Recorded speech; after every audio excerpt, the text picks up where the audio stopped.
सभी विद्यार्थियों और भारतीयों को संविधान दिवस की शुभकामनाएं। आज 26 नवंबर को भारत का संविधान बनकर तैयार हो गया था, जिसे हम संविधान दिवस के रूप में मनाते हैं। विद्यार्थियों, द्वितीय विश्व युद्ध के पश्चात जब ब्रिटेन में चुनाव हुए, तब वहाँ पर प्रधानमंत्री बने श्री एटली, और उन्होंने यह निश्चित कर दिया था कि अब भारत को आज़ादी दी जाएगी, और इसके लिए उन्होंने कैबिनेट मिशन भारत में भेजा और उस कैबिनेट मिशन के माध्यम से एक संविधान सभा का निर्माण भारत में किया गया।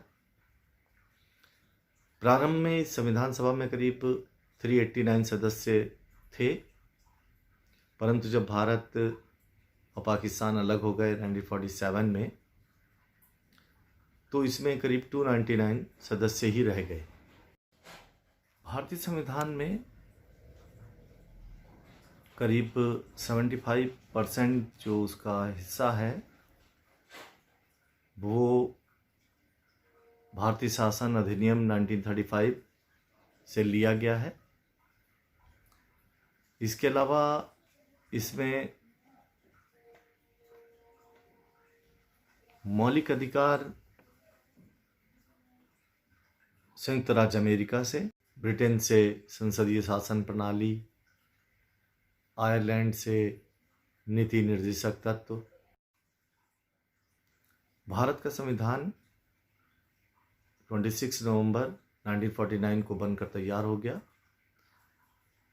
परंतु जैसा आपके मन में विचार चल रहा है कि इसे उस दिन लागू क्यों नहीं किया गया, तो इसकी एक विशेष वजह थी।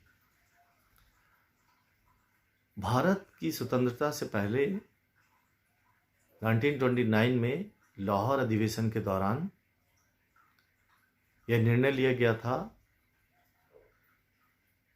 कि प्रत्येक वर्ष 26 जनवरी को भारत का स्वतंत्रता दिवस मनाया जाएगा, और इसलिए भारत का पहला स्वतंत्रता दिवस 26 जनवरी 1930 को मनाया गया। फिर प्रत्येक वर्ष 26 जनवरी के दिन भारत का स्वतंत्रता दिवस मनाया जाता रहा, जिसमें हजारों लोग शहीद हुए। देश के नाम पर लोगों ने अपना तन मन धन सब न्यौछावर कर दिया। अब उस दिन को भूलना तो संभव नहीं है। भारत आज़ाद हो गया 15 अगस्त 1947 को। अब यहाँ पर बात ये थी कि दो स्वतंत्रता दिवस किसी देश के कैसे मनाए जा सकते हैं। इसलिए भारत में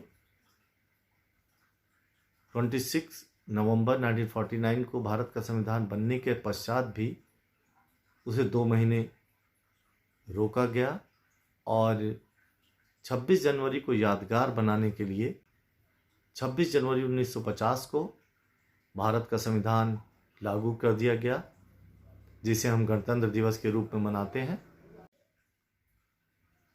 इसलिए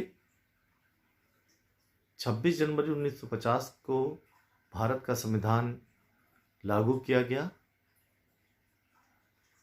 जिससे कि लोग 26 जनवरी को याद कर सकें।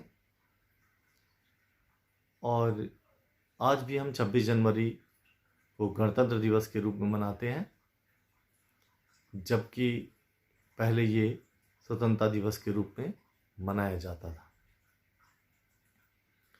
तो आशा है कि आज के दिन को आप याद रखेंगे, क्योंकि आज के दिन भारत का संविधान बनकर तैयार हुआ था। सभी को पुनः संविधान दिवस की हार्दिक शुभकामनाएं। जय हिंद, जय भारत।